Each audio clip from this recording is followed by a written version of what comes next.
नमस्कार मंडळी, मी Vaishali favourite food मराठीमध्ये आपल्या सर्वांचं खूप खूप खूप मनापासून स्वागत. तर मंडळी, आता उन्हाळा सुरू झाला आहे. अशा परिस्थितीत ज्या गोष्टी थंड असतात त्या गोष्टी उन्हाळ्यात जास्त प्रमाणात खाल्ल्या जातात. या गोष्टींमध्ये दही देखील समाविष्ट आहे. उन्हाळ्यात दही नियमितपणे खाल्ल्याने शरीरास थंडावा मिळतो, शिवाय तुम्ही निरोगी राहता. दह्यामध्ये कार्बोहायड्रेट, साखर, कॅल्शियम, लोह, मॅग्नेशियम, फॉस्फरस, पोटॅशियम, तांबे, vitamin C, vitamin B, vitamin A, vitamin B, vitamin K आणि फॅटी ॲसिड्स यासारखे पोषक घटक असतात. त्यामुळे ते आपल्या शरीराची रोगप्रतिकारक शक्ती वाढवण्यासाठी आणि आपली हाडे मजबूत करण्यासाठी मदत करतात. आणि उन्हाळ्यात सगळ्यात महत्त्वाचा फायदा म्हणजे आपल्या शरीराची पचनसंस्था देखील निरोगी ठेवण्यासाठी दही आपल्याला मदत करतं, कारण दह्यामध्ये चांगले बॅक्टेरिया असतात.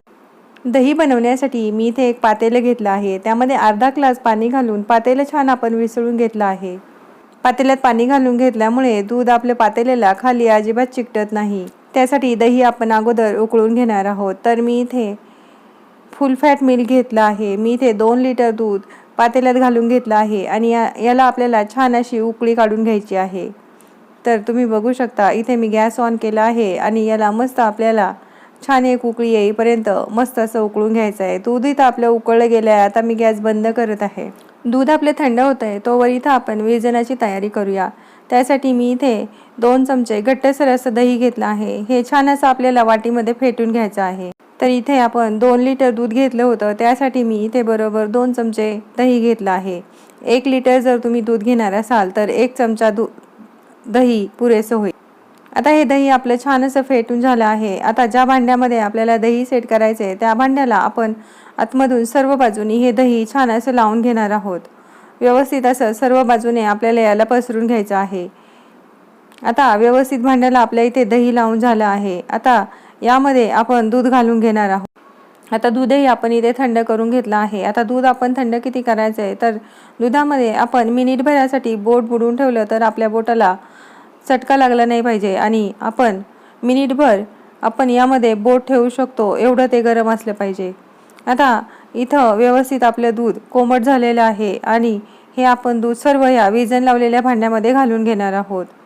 यावरची साय मी काढून घेतली नाही आहे. साय आपल्याला अजिबात काढायची नाही आहे. त्यामुळे आपलं दूध एकदम घट्टसर असं दही आपलं एकदम घट्टसर असं तयार होतं. आता सर्व दूध मी यामध्ये घालून घेतलं आहे. आपल्या वाटीमध्ये जे काही आपलं विरजण उरलं होतं, म्हणजे जे आपलं दही उरलं होतं वाटीमध्ये, ते सर्व आपल्याला पुन्हा यामध्ये घालून घ्यायचं आहे. आता इथे पातेल्यात बघू शकता, मी इथे अजिबात आपल्या पातेल्याला दूध खाली लागलं नाही आहे. आता हे उरलेलं विरजण आपण या दह्यामध्ये वरतून असं घालून घेणार आहोत. सर्वच विरजण आपल्याला आता इथे घालून घ्यायचं आहे आणि चमच्याने याला आपण एकाच डायरेक्शनने फिरून घेणार आहोत. अगदी 10 ते 20 सेकंदासाठी आपण हे दूध एकाच डायरेक्शनने छान असं फिरवून घ्यायचं आहे. आता हे सर्व दही मी इथे घालून घेतलं आहे आणि आपण हे व्यवस्थित असं चमच्याने मिक्स करून घेणार आहोत. अगदी 10 सेकंद मी याला फिरून घेतलं आहे आणि लगेचच याला झाकण ठेवून आपल्याला एखाद्या अशा ठिकाणी ठेवून द्यायचं आहे जिथे त्याला सारखा हात लागणार नाही किंवा ते सारखं कुणी उघडणार नाही. एकदा दही लावून ठेवल्यानंतर आपल्याला 7 ते 8 तास हे दही तयार होण्यासाठी लागतात. तोपर्यंत हे झाकण आपल्याला अजिबात उघडायचं नाही आहे, कारण त्यामध्ये वाफ तयार झालेली असते आणि त्यामध्ये बॅक्टेरिया तयार होत असतात. त्यामुळे आपण जर मध्येच झाकण उघडून बघितलं तर ती प्रोसेस थांबते आणि त्यामुळे आपल्या दही लागायला जास्त वेळ लागू शकतो. आता इथे 7 ते 8 तास झालेले आहेत. बघा, काय घट्टसर आणि क्रीमी टेक्स्चर असलेलं दही आपल्या इथे तयार झालं आहे.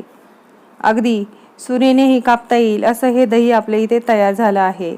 तुम्ही बघू शकता, भांडं मी सर्व दिशेने फिरवत आहे तरी आपलं दही कुठल्याही बाजूला जात नाही आहे किंवा त्याला कुठेही आपल्याला पाण्याचा अंश दिसत नाही आहे. आता हे दही मी तुम्हाला कट करूनही दाखवते.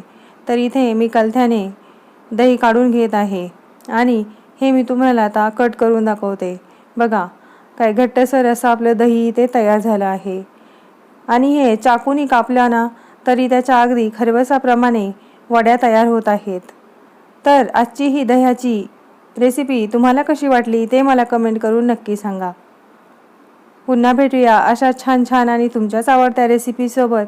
तोपर्यंत मस्त खा, खुश राहा आणि हो, व्हिडिओला एक लाईक आणि चॅनलला सबस्क्राईब करायला अजिबात विसरू नका. धन्यवाद.